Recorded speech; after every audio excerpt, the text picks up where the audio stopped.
Selamat pagi menjelang siang semuanya. Semoga dalam pertemuan kali ini kita selalu senantiasa diberi nikmat sehat, juga dalam keadaan semangat yang terus membara. Perkenalkan, kami dari kelompok 5. Pada pertemuan kali ini kami akan mempresentasikan lanjutan bab dari pertemuan sebelumnya, yakni perkembangan emosi pada peserta didik beserta problematikanya. Presentasi ini disampaikan oleh Alalia Sofi Mukaromah, Maryam Abdurrahman Bayaku, Salma, Salsabila Salma Safa, dan saya sendiri Yasna Yujahidah. Emosi. Perilaku atau perbuatan kita sehari-hari selalu disertai oleh perasaan-perasaan tertentu, misalnya senang atau tidak senang. Perasaan-perasaan yang selalu menyertai perbuatan kita tersebut disebut warna efektif. Warna efektif kadang-kadang lemah, tetapi terkadang juga kuat. Jika warna efektif kuat, perasaan-perasaan akan menjadi lebih dalam, lebih luas, dan lebih terarah.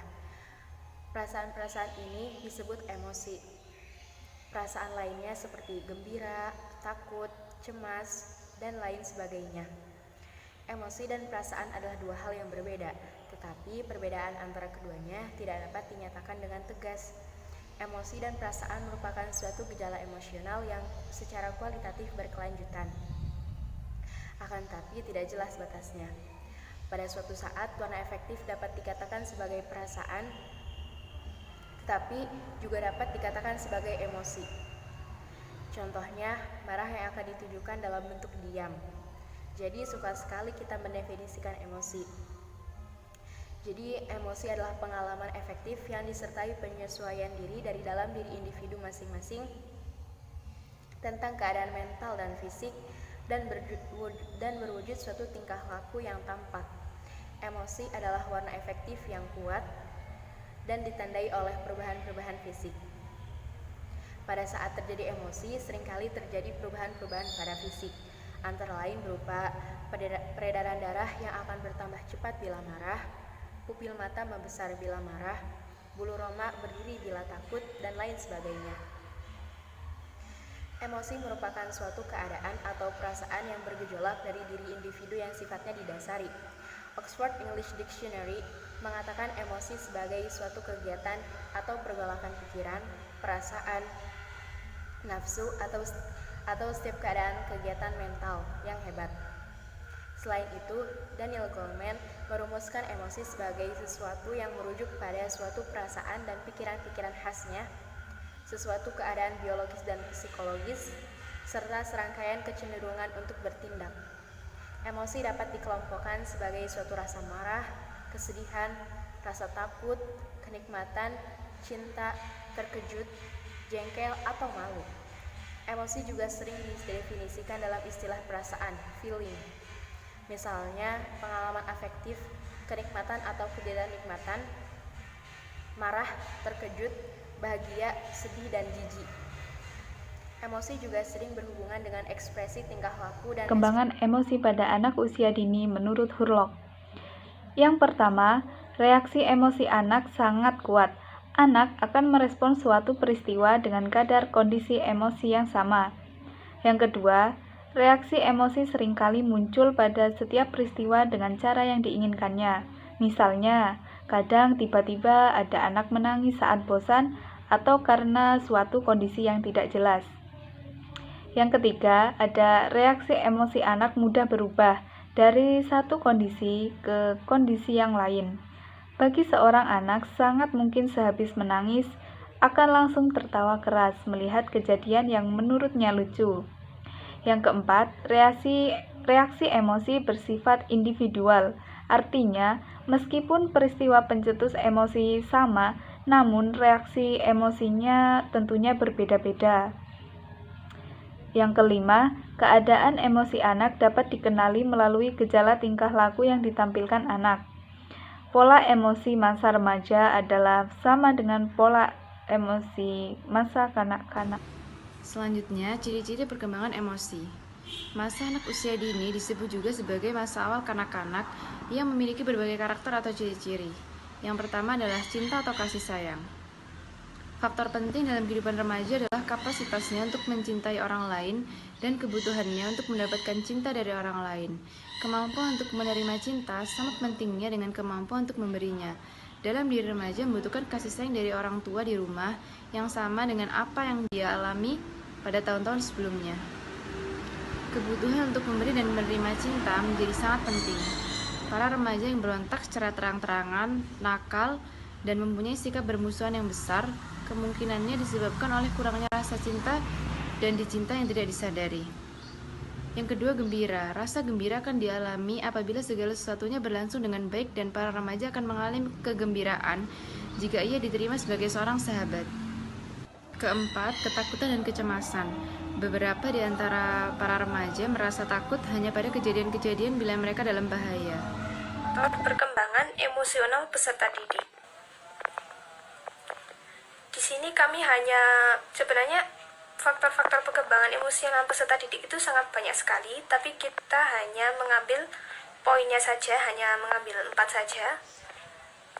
Baik, yang pertama, perubahan jasmani dan fisik. Tiap-tiap manusia, tiap-tiap peserta didik itu pasti berbeda-beda kondisi jasmaninya, kondisi fisiknya.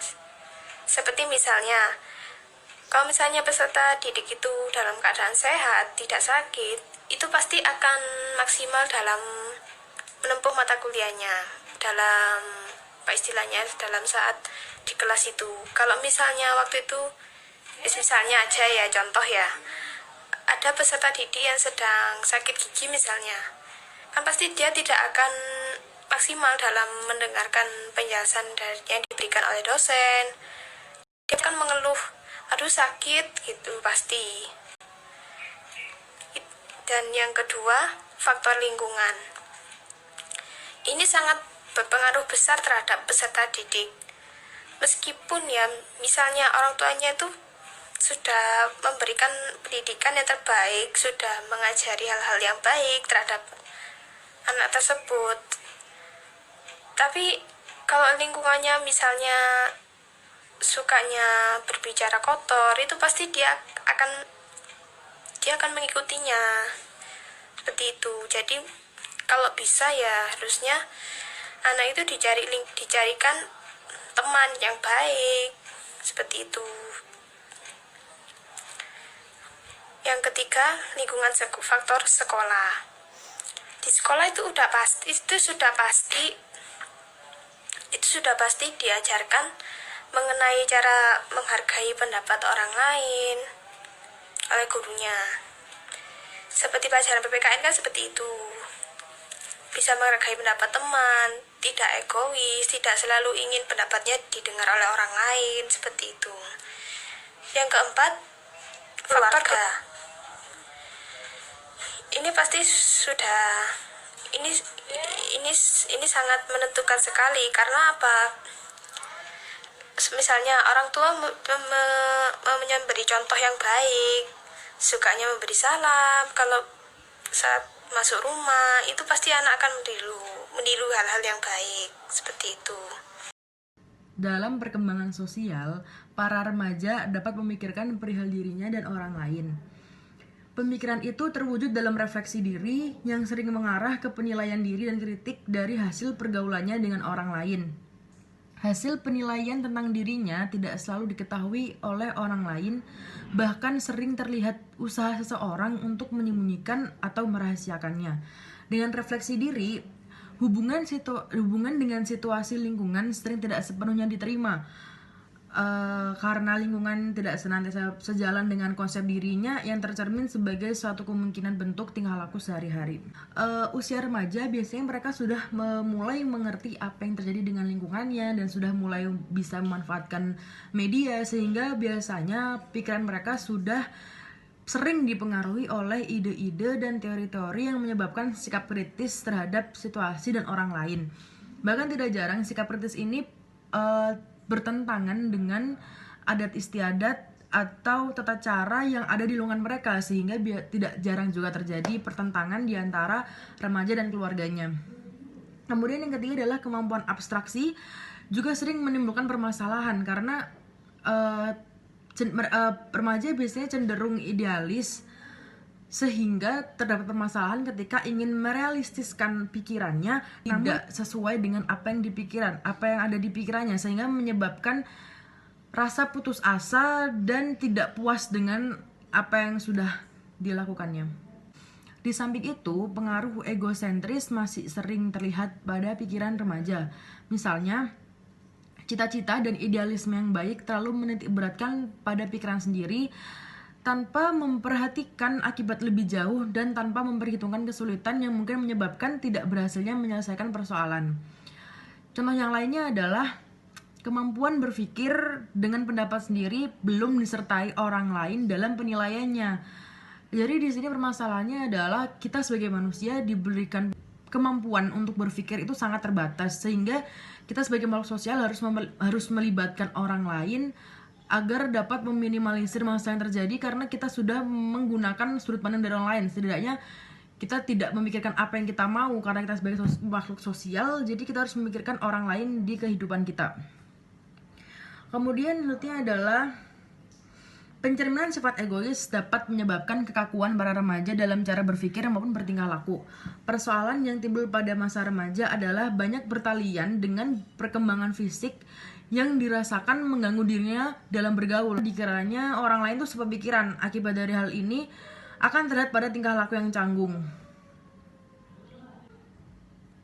Sifat ego akan semakin berkurang melalui banyak pengalaman dan penghayatan kenyataan dalam menghadapi pendapat orang lain.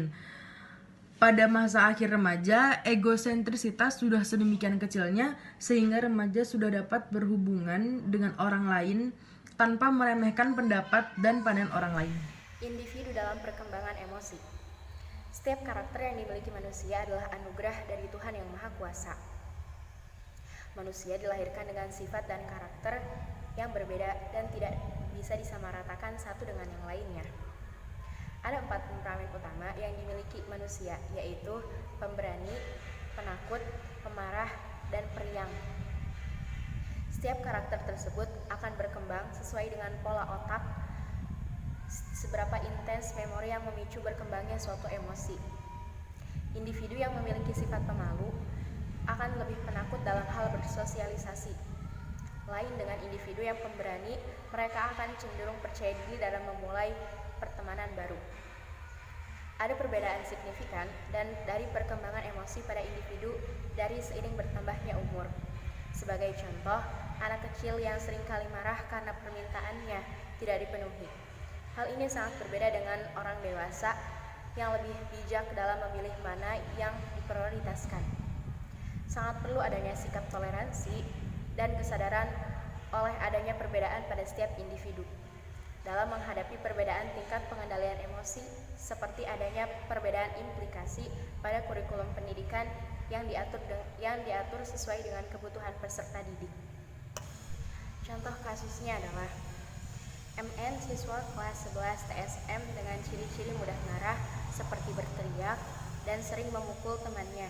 Hal itu dilakukan oleh MN jika dia ditegur oleh temannya.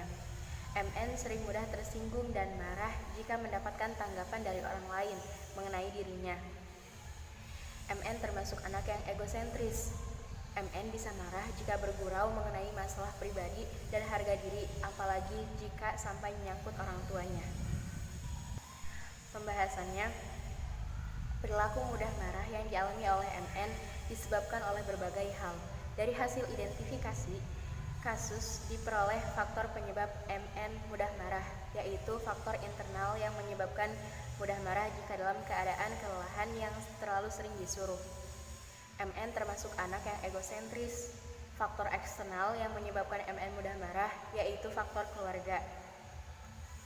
Dan di sekolah yang biasa menyebabkan MN bisa marah jika bergurau mengenai masalah pribadi dan harga diri, apalagi jika sampai menyangkut orang tuanya.